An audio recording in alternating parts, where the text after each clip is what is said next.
మనసులోని బాధలను కొందరికి చెప్పుకుంటే తీరుతుంది అంట. మనసులోని బాధలను మర్చిపోవాలి అంటే తనకు తన కథను వేరే ఒక్కరికి చెప్పాలి అని డిసైడ్ అయింది. హాయ్! నేను నా కథ. అందరికీ నచ్చకపోవచ్చు.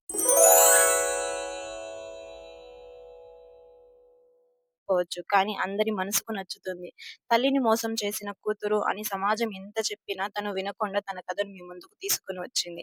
ఎవరిది ఈ కథ అనుకుంటున్నారా? ఈ కథ మన సబ్‌స్క్రైబర్‌లో ఒకరిది. తనైతే పేరైతే చెప్పొద్దు అని చెప్తున్నారు. అసలు ఎందుకు ఈ కథ చెప్తున్నాను అంటే తనకు జరిగిన మోసం ఇంకో ఏ ఆడపిల్లకి జరగకూడదు. ఏ ఆడపిల్ల ఆ తప్పు చేయకూడదు అని తను డిసైడ్ అయింది. అందుకే తన కథను మీకు చెప్పమని చెప్పింది. ఎంత చెప్పాలి? ఏం చెప్పాలో నాకైతే అర్థం కాలేదు. తను డాడ్ లిటిల్ ప్రిన్సెస్ కాదు. Mom little princess. హ్యాపీగా ఉన్న తన లైఫ్‌లోకి ఒక్క హాయ్ అనే మెసేజ్ పెద్ద పిడుగునే తెచ్చిపెట్టింది. హాయ్ అని చూడగానే ఎవరోలే అని వదిలేసింది. కానీ తను ఏకాంతంలో ఉన్న సమయంలో, ఎవ్వరు చుట్టుపక్కల లేని సమయంలో తనకి ఏం చేయాలో తెలియక ఆ మెసేజ్‌కి రిప్లై ఇచ్చింది. హాయ్ బ్రో కాస్త హాయ్ బేబీ అయ్యింది. తాను చేస్తున్నది తప్పా లేదా ఒప్పా అని తేల్చుకునే సంఘర్షణలో ఉండిపోయింది. కానీ తన మీద తనకెంత నమ్మకం అంటే, తను చేస్తున్నది తప్పా, ఒప్పా అని ఆలోచించలేదు. ఓన్లీ తన మీద భరోసా మాత్రమే పెట్టింది. ఎందుకు అంటే, ప్రేమించడానికి భరోసా, నమ్మకం చాలా ఇంపార్టెంట్ కదా! సో, ఆ నమ్మకంతోనే తనను ప్రేమించింది. తన తల్లికి చెప్పిన ఎన్నో అబద్ధాలు, తన ఇంట్లోనే తాను దొంగగా మారి మాట్లాడిన క్షణాలు కూడా ఉన్నాయంట. Late night chats, late night calls ఇలా హ్యాపీగా వెళ్తున్న తన జీవితంలో ఒకే ఒక సంఘటన ఎంతో బాధను మిగిల్చింది. అసలేం జరిగింది? ఏ రిలేషన్ అయినా నమ్మకంతో మొదలవుతుంది అంటారు. కానీ ఆ నమ్మకం ఒక్కసారితో పోతే మళ్ళీ ఆ నమ్మకం వస్తుందా? తనే ప్రాణం అనుకుని తనకు ఏం చెప్పాలి అని తెలియకుండా అన్ని అబద్ధాలే చెప్పాడు ఆ అబ్బాయి. కానీ ప్రేమ గుడ్డిది కదా! సో ఏం చెప్పినా నమ్మేస్తుంది. సరే అబద్ధం చెప్పాడు అని తనకు తెలిసింది.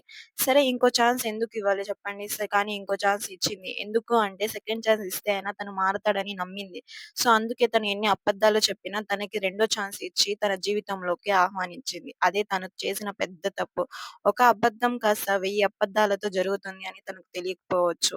ఎందుకు అంటే తను చిన్నగా ఉన్నప్పుడు ఎన్ని అబద్ధాలు చెప్పినా ఎవరితో మాట్లాడేది కాదు. కానీ తన విషయంలో మాత్రం తను ఎన్ని అబద్ధాలు చెప్పినా సర్లే మనం ప్రేమించిన వాడే కదా అని తను నమ్మింది. తను ఎన్ని అబద్ధాలు చెప్పినా తన లైఫ్‌లోకి మళ్ళీ ఆహ్వానిస్తూనే ఉన్నింది. కానీ ఇలా ఒక్కరోజు తనకు తెలియకుండానే తన ఇన్‌స్టాగ్రామ్ ఐడీని తను లాగిన్ చేసుకున్నాడు. ఏ విషయం తనకు తెలిసినప్పుడు అసలెందుకిలా చేస్తున్నాడు అని తనకర్థం కాలేదు. ఎందుకు ఇన్‌స్టా ఐడీని లాగిన్ చేసుకున్నాడు? తన మీద డౌటా? లేకపోతే వేరే వాళ్ళ మీద నమ్మకం లేదా అని అనుకునింది. తన మీదని తానే ఎన్నో డౌట్స్‌తో తనని డైరెక్ట్‌గా అడిగేసింది. నా మీద నీకు నమ్మకం లేదా అని.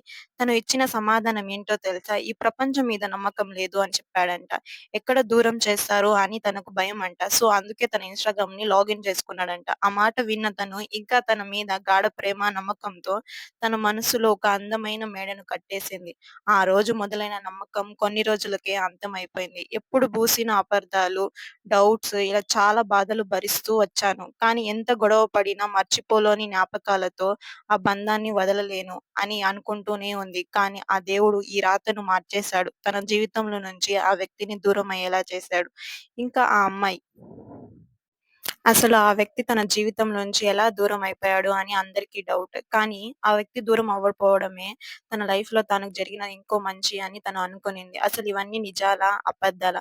ఇంకొక వ్యక్తిని తన జీవితంలోకి రానివ్వడం అసాధ్యం. కానీ ఆ రాత మార్చడానికి ఎవరైనా వస్తారా? తను ఇంకొకరిని తన జీవితంలోకి ఆహ్వానిస్తుందా? ఎవరైనా తన జీవితంలో నుంచి ఆ వ్యక్తి ఎలా దూరమయ్యాడు అని తెలుసుకోవాలి అంటే వెయిట్ ఫర్ పార్ట్ 2 అలాగే వెళ్తూ వెళ్తూ మన ఛానెల్‌ని అయితే సబ్స్క్రైబ్ చేసుకోండి.